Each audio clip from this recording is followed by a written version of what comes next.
I'm so excited to be here at DPE Summit, and I'm really excited you guys are here to learn more about how we at Intuit help our application developers debug less and deploy more. My name is Katie, and I am a product manager at Intuit focusing on our CI/CD platform as well as progressive delivery. And this is VJ, my counterpart, who's a group manager at Intuit, who manages the CI/CD platform team. All right, what are we going to cover today? So obviously, big topic is developer productivity. We're going to tell you about the scale at Intuit so you guys can get a sense of, okay, here is the landscape that we're solving for. We have a couple use cases that we want to run you through that we've seen success with. One with GenAI-powered troubleshooting. I know we're sick of GenAI, but this one's actually really good, so stay with me here. The other one is with operational excellence with ephemeral access. We're going to actually go through some of the data that we've seen as results from the experiments that we've run at the scale that we've run it at, and we'll talk to you guys about what's next. What are the problems that we're looking to solve after this? All right, let's look at some of how we are doing CI/CD at Intuit. Before we go into how we do CI/CD, we do run a lot of open source software to build our platform at Intuit, and we believe in open source. And we have been a recipient of End User Award in 2019 and 2022. And we have not only used open source software, we have also donated back several open source projects like Argo CD, Argo rollouts, and NumaFlow. So I hope you are actively following those projects. So in terms of numbers, like the scale for Intuit, like we are doing almost 3.1 million builds per month. In terms of number of applications on the platform, we have almost 38K plus applications that are running through our platform. We have almost 4.2K PRs that are opened every day on our GitHub server. In terms of number of clusters that we manage through these Argo CD and our CI/CD platform is almost 330 plus K8 clusters, and that's powering almost 3,000 plus services. And progressive delivery is one of the core components of our platform, where for all our tier 1, tier 2 services, and you can classify them as the important services that we have within Intuit, are all run using progressive delivery. So if something goes wrong, we automatically have rollback built into the process, where it'll roll back to the earlier code which was stable and reduce the severity of incident or prevent an incident altogether. So let's look at how we are improving the troubleshooting experiences when you do encounter build or deployment failures. Here is a simple life cycle of developer where when they are happy, they are coding, their build fails, they're building, they're like still okay, but when their build fails, they are like, oh man, again build fail. And then once their build is successful, they are typically happy, right? So we want to keep them in the coding and success state. We want to minimize this time they spend in building and build fails. So let's look at what's preventing them from being in those two states, right?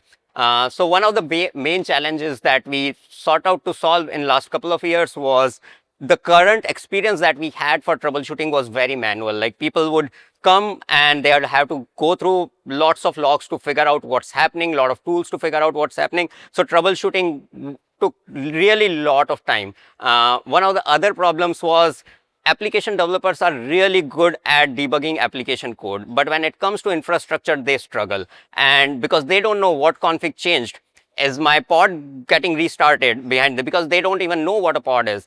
They might be a new developer and they may not know, oh, secret got rotated in the back, which is preventing my build, or other build is conflicting with my build, right? So they have all these challenges and they lack the context to even debug sometimes. The other problem was lack of centralized visibility. We have like, I think 6 or 7 tools to that developers need to go through from their PR creation to till they ship that code to production, right? And the failure can happen in any tool, and it's very hard for a developer to understand which tool is failing. A lot of times they will come to Jenkins and Jenkins will tell Argo is having problem, and they will go to Argo CD where it wouldn't be clear whether it's an infra issue or whether it's an application code issue. So like the visibility was missing. And last but not the least, when all else fails, the developer goes back and says, okay, I need to go back to support. So they'll come to a support Slack channel and ask for help. And the experience there would be, okay, some support person will come in 20, 30 minutes to help them out, and maybe he has context, he can help them out, maybe he doesn't. So he escalates it to a subject matter expert who comes in, he takes another sweet 30, 40 minutes before you can get help. And sometimes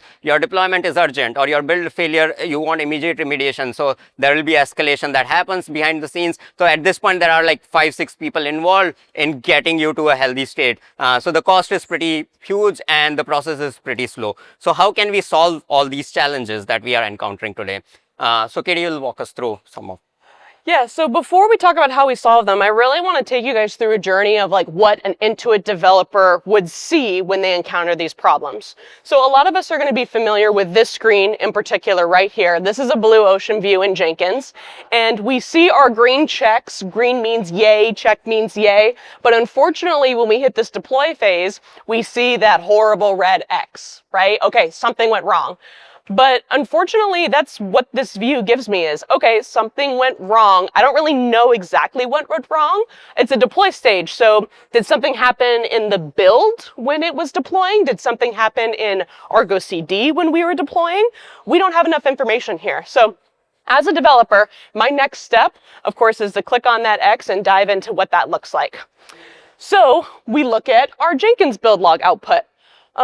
As you can see, some of these build log outputs can be gigabytes, right? So this means thousands and thousands of lines that a developer would have to look at in order to, one, understand what is actually going on with this build, and two, try and figure out, okay, what is actually going on, right?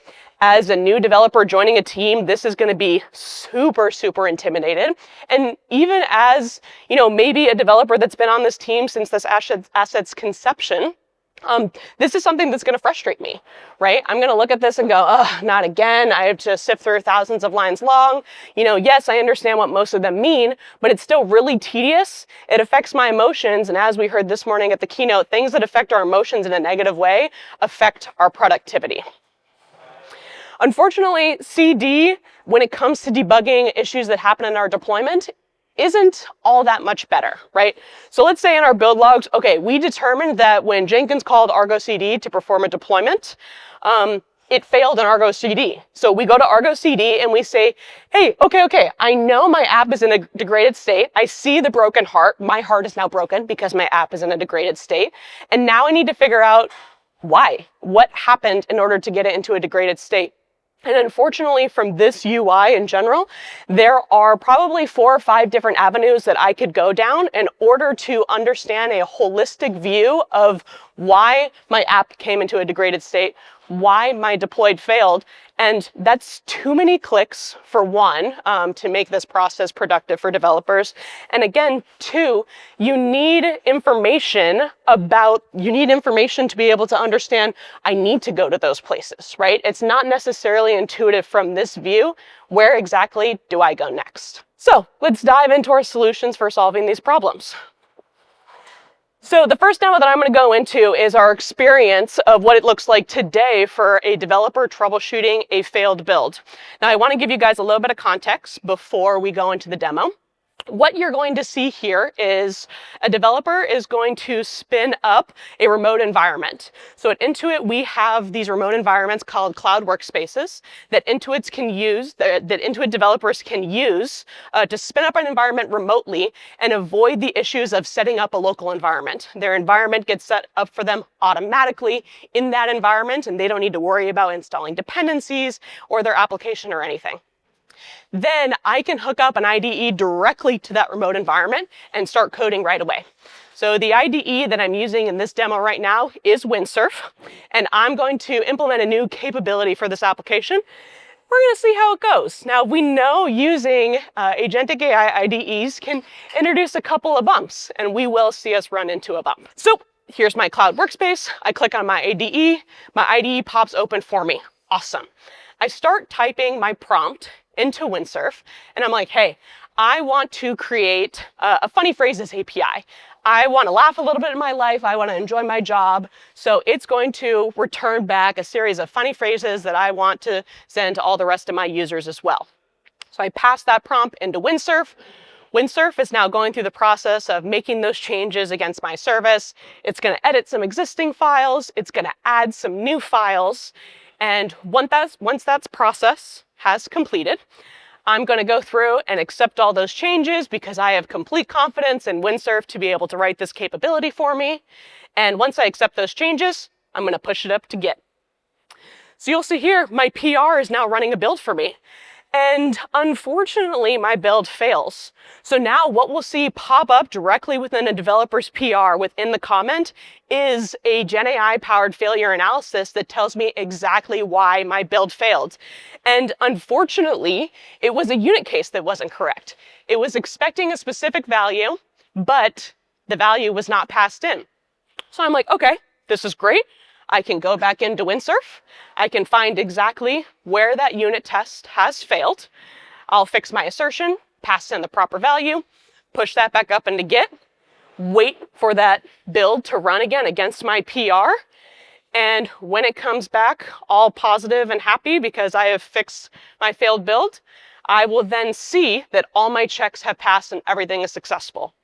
So a couple of things that I want to call out here is the developer stayed where they wanted to stay, right? They want to stay within their IDE, and they're working within the scope of the PR, and so they stayed within the scope of the PR.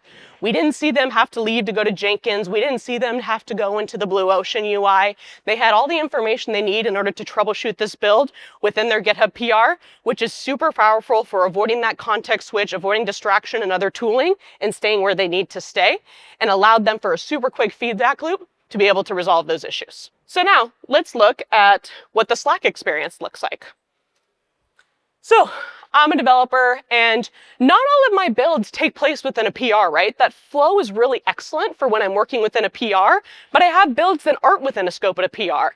And unfortunately, one of my builds is facing issues right now, and it's failing, and I'm stuck, and I need some help. So my next operation is going to be, all right, I get to go to the Intuit build community Slack channel, and I need to request for help.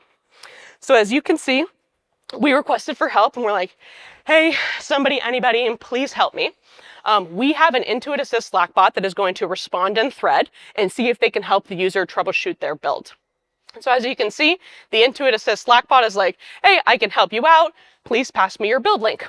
So we pass it the build link, and this is hitting the same system that GitHub was integrated with to be able to reach out, understand the failure of that build, but instead of populating that information directly within a PR, we're going to populate it directly here within that Slack thread.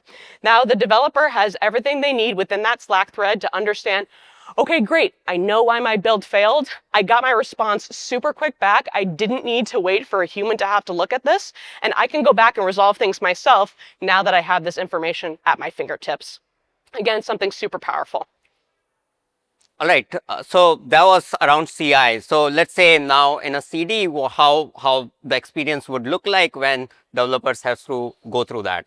So here you can see the app is in a degraded state, and then he knows that he or she knows that this particular resource is having a problem. So they either have to, the current experience is they will look through all the manifest to understand where the error might be, or they could look at the health details, which gives a very, very cursory idea of where the problem is. Or in this case, they have to go through these streaming logs to understand where the problem is, and the streaming log, like they don't understand the correct exact problem. Here we know the problem, so we'll see it's hidden within the log, the exact problem that is there, and this log is streaming all the while, so it becomes even harder to track it in the current experience.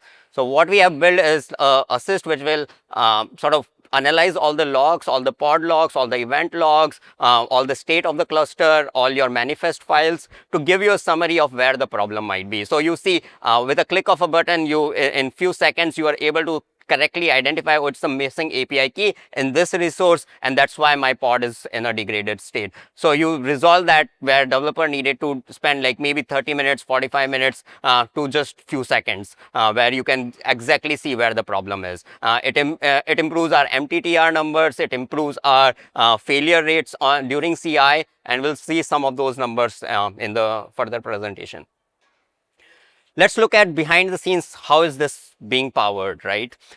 So primarily we'll walk you through like high level architecture of the CI system in place. So today the user can interact with either Jenkins as a surface, or they can interact with Slackbot, where we showed you the demo, or with the GitHub system that they can see the PR being commented on. So here On the Jenkins controller, what we have built is a new GenAI plugin, which interacts with the build notifier plugin, where it watches over all the events like build success, build failure, and it watches over that event. So if there is a build success event, it logs that this build was successful, so that we can later compute when the build went from fail to success state, so that we can compute how productive this solution is. When it fails, then the interesting path comes in. When the build fails, what it does, it looks at what stage it failed on, what step it failed on, and extracts the logs. And then it does pre-processing of the logs to understand what is the context that I need to pass to LLM. Once it has that raw logs of pre-processed logs, it passes it to a backend service that we have, where it will do rate. That service is responsible for doing rate limiting, authentication with different LLMs. It will do model abstraction, like we want to test against different models, which model is performing better against other, or when we are upgrading, we want to make sure that we are not breaking the system. And it can do prompt engineering. So we modify prompts to see what is working well, and is the current existing prompt still working out well. Once it's able to do all that, then it passes it to a central Intuit service, which is a GenOS platform, which is responsible for stripping out PII data or anything from a security perspective to make sure the data is not used in a nobody can abuse that data, right? And then that platform also integrates with our internal sources of data like Stack Overflow, our internal Stack Overflow. It will integrate with the Slack threads that we have in the channel that you saw, so it can get a context of when people are reporting those issues and how that was remediated. It further integrates with our internal developer portal so that it can have all the documentation around our capability to learn from those. And we are constantly adding more and more data sources to enrich the data. And then what it does is it gives a response back to the plugin, which then can send it back to either Slack, Jenkins, or add as a comment on GitHub PR. Now we are exploring further on. Now we know the issue, can we remediate it for the user? So we are exploring how can we add a commit to the existing commit, which will fix the issue for the developer. And then like we have a user feedback collection system, which this service integrates with, which feeds that data back into the LLM so that we can learn from how we are doing and improve upon it. So that was the first part. The second part focuses on operational excellence and what are some of the challenges that we faced with operational excellence, and how we are using ephemeral access as a way to resolve a lot of those challenges. So here again, access was a big challenge, and typically like companies will do, okay, let's restrict the access to the least privilege. And obviously developer comes, access denied, and they are like, oh man, this is not working out well for me, right? So how can you make it seamless while still having compliance and security baked into the process? So we'll see how we have solved that problem.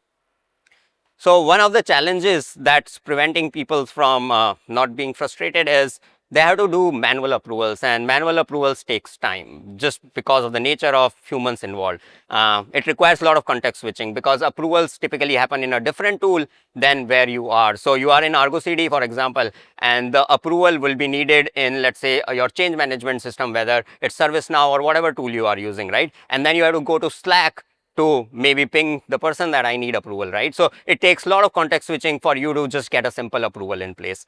It leads to developer delays and waiting time. The other challenge that we had was a lot of the changes that are happening in our CI/CD pipeline were audited, were well recorded. But when it comes to UI, for example, if you are making a change in Argo CD UI, we had no tracking of that. Who is making the change? If they are making the change, when they are making the change, and we had very limited visibility, which makes it hard to troubleshoot when a change is made and it's something goes wrong. The third challenge that we had was we have these windows called deployment freeze. Like when we have tax year, like around April 15th, we have this big event, right? Everybody is filing their taxes, so we want to make sure our systems are stable, right? So we have these freeze windows of like 15 days, a month, to ensure that our services are stable during that time. But when it comes to UI, people can still make those changes because we had limited controls in the UI to prevent them from doing that. And the escalation paths were pretty non-standard. Somebody would request approval from their manager, somebody would request it from a VP. So all this was very, I guess, unhomogeneous. The last challenge was people had long withstanding access to production systems because there wasn't a better way. So it led to a lot of incidents where somebody like a software engineer too, or who doesn't have a lot of experience with the system, will go and commit a change which will break your service. For example, one common problem we encountered was there is a common case where a pod goes unhealthy, and Argo CD has a way where you can go and delete that pod, and it should be a non-event. But instead of deleting a pod, sometimes people will go and delete a replica set, and that will bring down your service. But they don't know that they are going to delete a replica set. So our solution, how we solve those problems, we'll look at some of that. So our solution involved ephemeral access, and this is a demo of that. So here you can see a little right in the right current permissioning model that we added on top of Argo CD. So here developer sees, oh, he has a read-only permission. He tries to go and delete a pod. The example that I walked you through, they go and delete a pod, and they see a access denied error.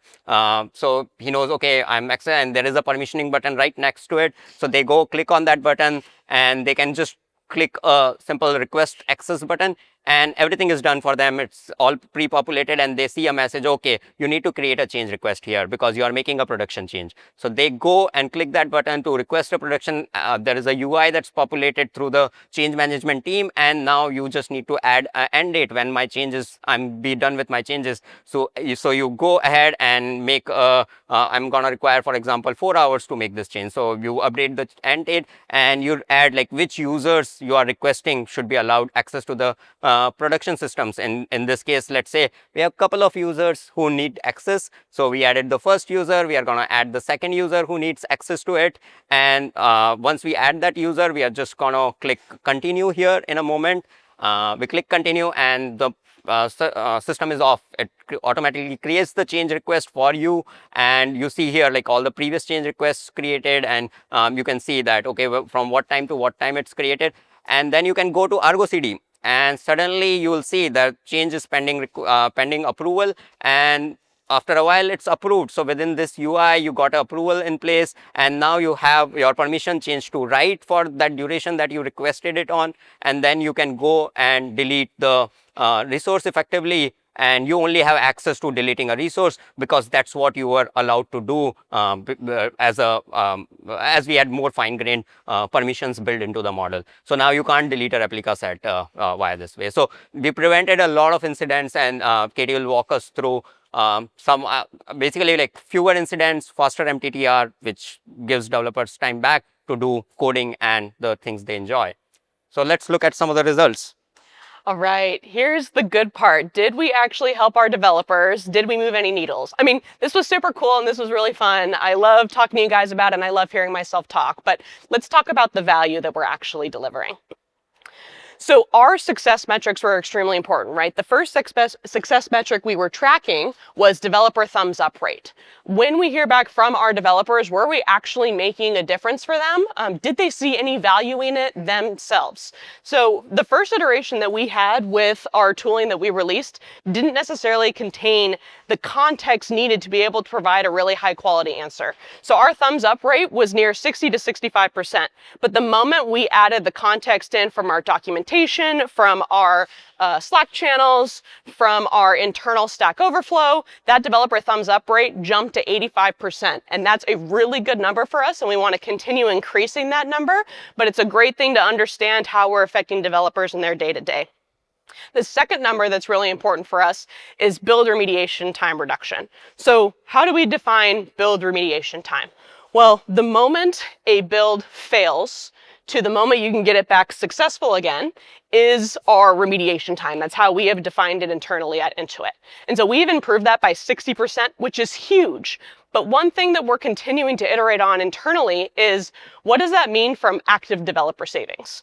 I think we're all aware that when developers are troubleshooting builds, they're not necessarily sitting there the entire time waiting for their build to finish, actively troubleshooting it, waiting for the next build to finish. So this remediation time is great of measuring wall clock time of how we're improving it, but the active developer savings is something that we're still exploring. And finally, for our support use case, we want to make sure that we can have as many self-resolved support cases as possible. We started at 0, and now we're at 40%, which is a huge jump, and we're really looking forward to continue to increase that number. But not only should we be looking at numbers, we want to hear directly from our developers as well. And so we ran a survey, and one of the pieces of feedback that we got from the survey is how good the feedback was that we were providing them for troubleshooting and how it directly led them to the root cause, which is great, right? This is money to our ears. This is exactly the problem that we want to solve. So speaking of that survey, there are other things that we measure as success from that survey as well, not just how this one in particular feature from our platform is serving our developers, but overall, we need to make sure that our platform as a whole is serving our developers well, and that that feature belongs in our platform. And so we use NPS to help measure our developer satisfaction of the overall platform. And I am super proud to be sharing these scores. These are really impressive, and we're really happy that our developers feel so confidently and so happy about our platforms. The number one piece of feedback that we received was it's easy to build backend services and get them to prod in no time, which literally is the point of our team. So what is next? Well, I've completely rearranged the backlog and we're doing everything new this year, and I know the developers on my team love to hear about that. But since we've seen so much success with what we've delivered here, we're tailoring our roadmap to continue to enhance that productivity. So the first thing that we're going to do is we're going to shift left to the IDE. I know it's a theme that you're hearing today, and it's one that I think we're going to see success with, right? Today, with what we've shown you, developers are seeing a lot of value with the builds that are happening at a PR level, which is great, but if we can shift an experience left to help developers understand when their build is going to fail before they actually push it up into their Git branch, or if we can give them feedback directly within their IDE so they have a quicker iteration time and a quicker feedback time, that is direct savings on developer efficiency to help them make them more productive. The second piece that we're focusing on is platform abstraction. So as a platform team, we provide a lot of functionality to teams that is super beneficial for them. And developers also need to know a lot about their build and deploy process because it's directly applicable to their application. But there's a lot of things that they don't necessarily need to know about, and we should be handling all for them. They need to know about their bells and whistles and their knobs of their application that they need to fine tune when building and when running their application in production. But a lot of that platform infrastructure can be abstracted. So we're looking at platform abstraction to help simplify the knobs and whistles that developers need to worry themselves with. And finally, we are optimizing our promotion process to production. Again, going back to that concept of that blue ocean pipeline where you saw step after step after step and some parallel steps and some things branch off, right? The way that we define promotion pipelines today at Intuit, and the way that I've seen as an industry standard, is defining those custom release pipelines within your CI/CD platform itself. So within Jenkins, that means writing out this really long and custom groovy script that is really difficult to maintain by a platform team, because when you're pushing changes to that as a platform team, you're writing changes to imperative code. Or when I'm a developer trying to make changes to that, I need to have a lot of concepts on Groovy in order to productively make a change, but also I need to know exactly what the platform is doing in order to make a change next to them and not break that functionality as well. So just managing those end-to-end processes are extremely complex, very time-consuming, and we need to simplify that across the board. So we are building a new open source project called GitOps Promoter that is going to help with that and work alongside Argo CD to help with those issues. And if you want to learn more about GitOps Promoter, we will be at KubeCon this year in Atlanta, and we'll be sharing a lot more details about that. So hope to see you guys there. And Intuit is really big with open source. If you aren't able to go to KubeCon, but you do want to keep up with everything that we're doing within OSS, scan the QR code, go to the bit.ly link and learn more about everything that Intuit wants to contribute back to the community. Thank you.